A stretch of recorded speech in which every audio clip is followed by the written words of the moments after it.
Welcome back mga Pythonistas, and nandito na tayo ngayon sa ating third widget for the Tkinter. And this is now called check buttons. Yung check buttons actually, ito yung mga check boxes na ginagamit natin na chine-check natin yung mga selections. Pwedeng isa, pwedeng multiple selections ang gagawin natin. And that is by using check buttons. Pag isa lang out of the multiple choices, and then you're going to choose one, ang tawag naman natin doon, radio buttons. Pero syempre yung radio buttons, didiscuss natin yan in a separate video. But now, we're going to take a look at the check buttons. Okay? So, sinave ko yung file na ito, tinawag ko na checkbuttons.py. Okay? And sinet up ko na ito, no?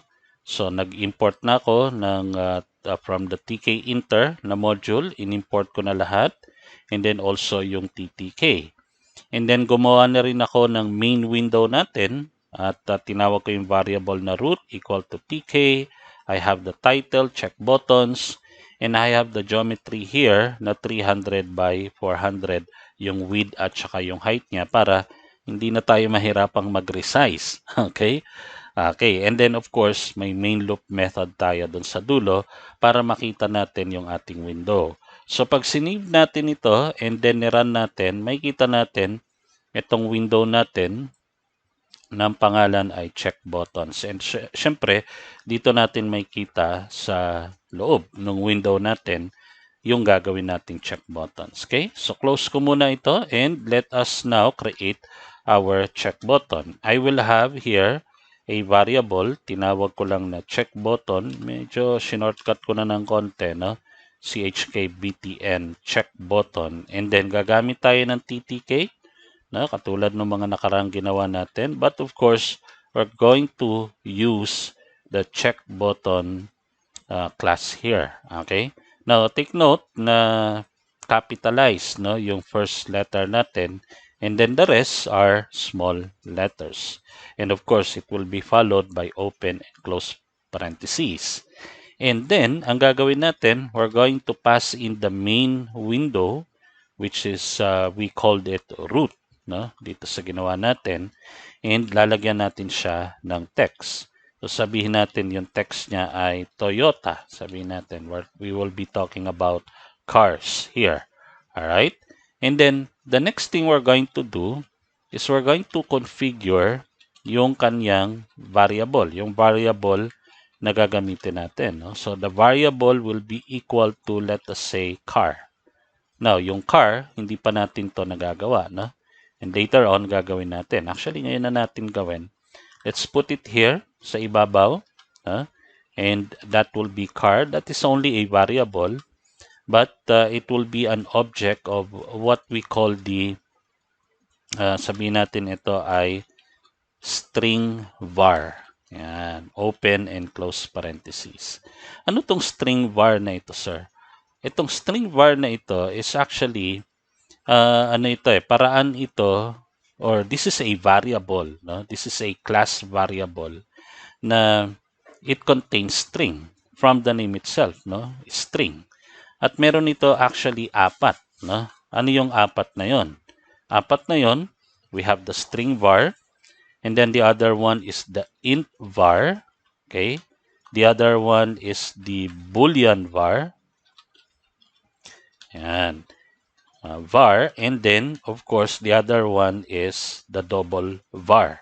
Yan. Ano tong mga to? These are actually variables. No? Take note, merong open and close parentheses sa dulo yan. No? So, yung string var, obviously, ano ang ginagamit natin dito? It is a variable that is a string.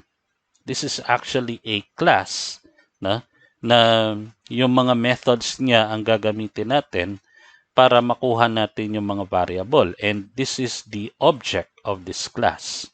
So, apat yan. String var, that will represent strings. Ito naman int var, that will represent, well, as you all know, integer. Okay? And boolean var, which will represent true or false. And yung double var naman will represent float. Okay? And then, ito yung dinideclare natin. We're telling the check button that the variable that we're going to use is equal to car.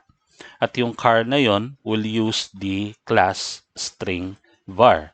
So lahat ng mga methods na nasa string var pwedeng ma-access nung ating object na car, which will be used by the check button.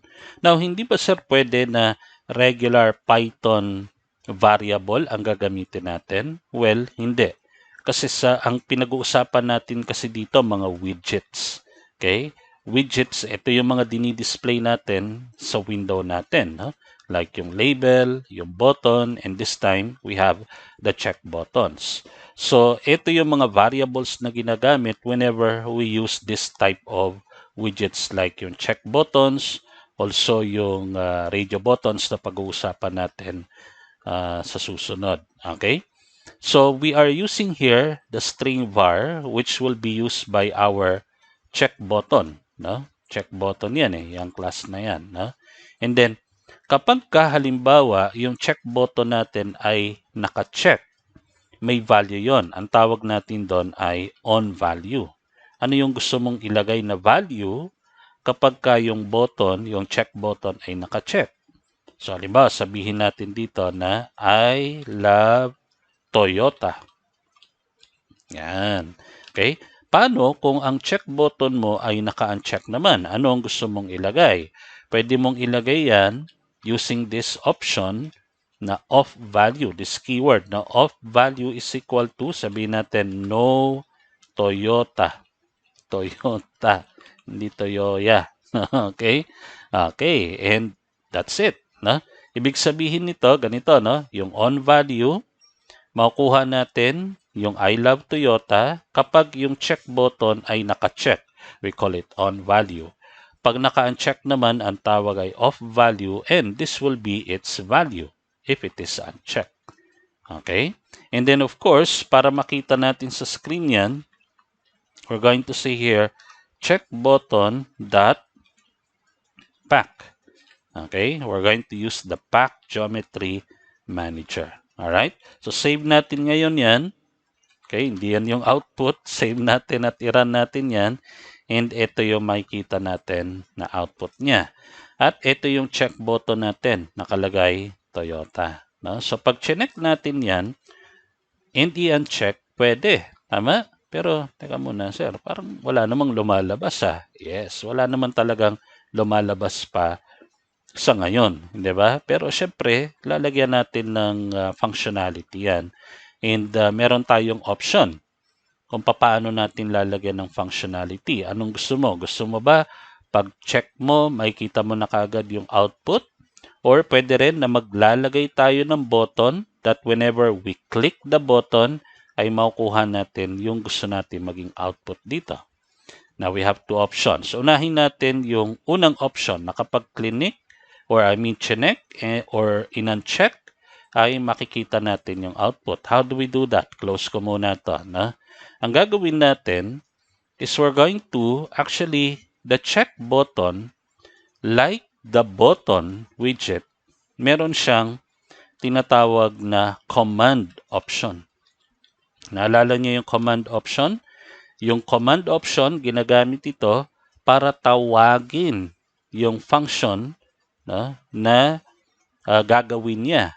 Kapag na-click mo yung button, sir, hindi naman to button. It's like a button, no? Yun nga lang ang tawag is check button. So, meron din siyang ganong klase ng option. Okay? So, paano natin gagawin yon? So, halimbawa sabihin natin command equal to, and then let's call the function cell for select. Okay? And then let's create the function.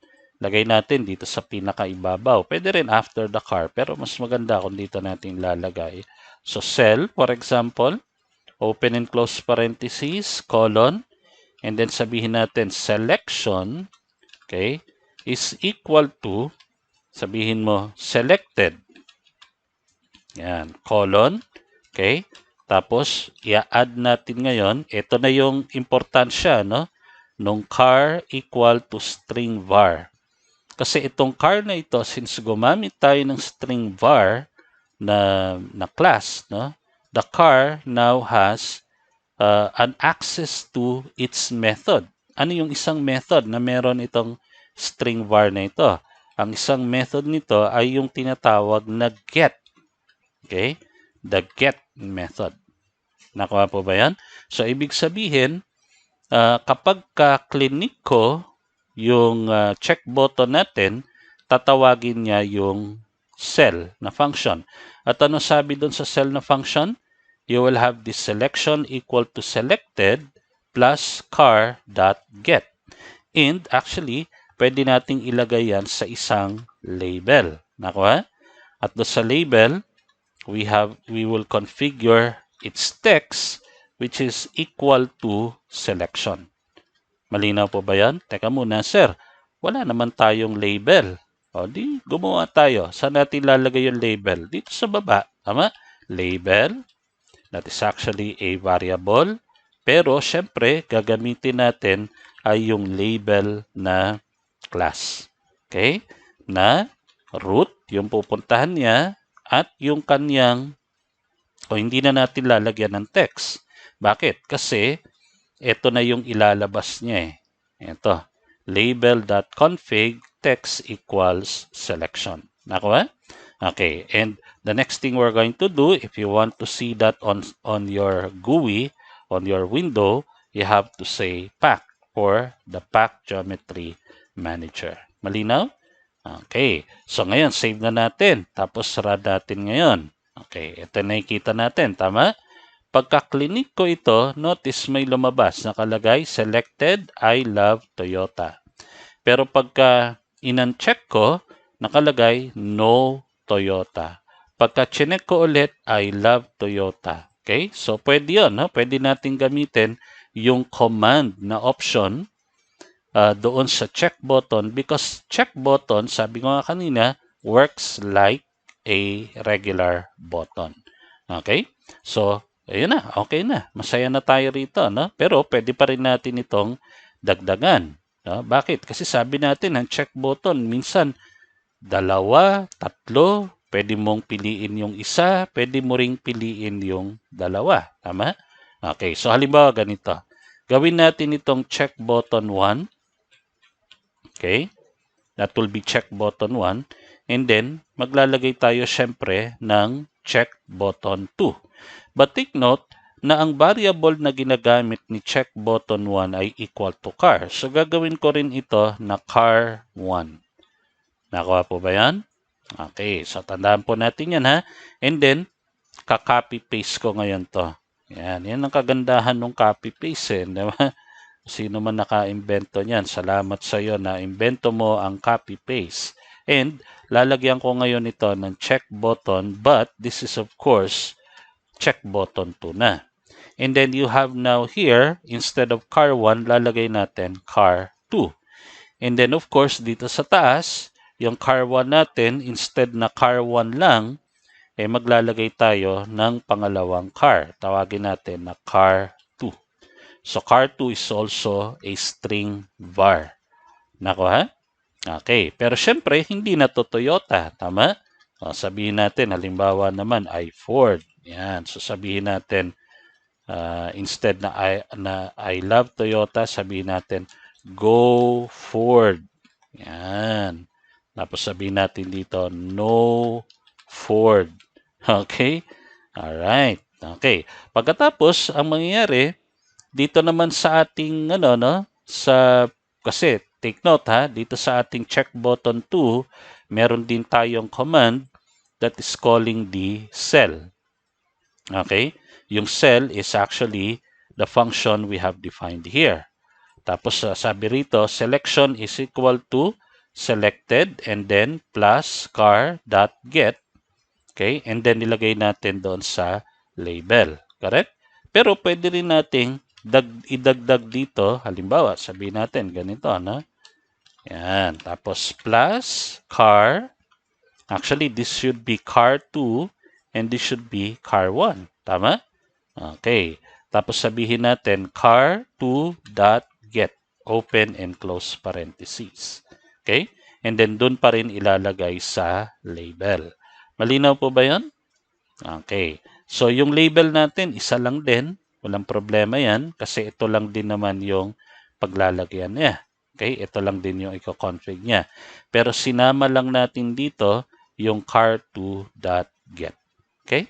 Okay, so save na natin to. Tapos run na natin ulit. And now, you have two check buttons. No? Na kapag chinek ko yung Toyota, sasabihin niya, I love Toyota. Pag chinek ko yung Ford, yan, sabi niya, I love Toyota, go Ford. Malinaw po ba yan? Okay. Pag in-uncheck ko yung Toyota, sasabihin niya, no Toyota, go Ford. Pag in-uncheck ko yung Ford, sasabihin niya, no Toyota, no Ford. Alright? So, you can play around with this and may kita niyo yung value doon sa baba. Kapag naka-check, nakalagay, yung naka-check yung Ford, nakalagay, go Ford. Pero naka-uncheck yung Toyota, so no Toyota. Pag chinek ko to, that will be I love Toyota and go Ford. Nakuha po ba? Okay, so that's all about the check buttons. But meron pa itong variation, no? Pero pagdating natin doon sa ibang parts natin ng widgets, makikita natin yung relationship ng check buttons, buttons at saka radio buttons. So pwede natin ipag-connect yung mga widgets na yan. Okay? So that's all for the check buttons and I will see you on another type of widgets kay Tkinter. I'll see you there.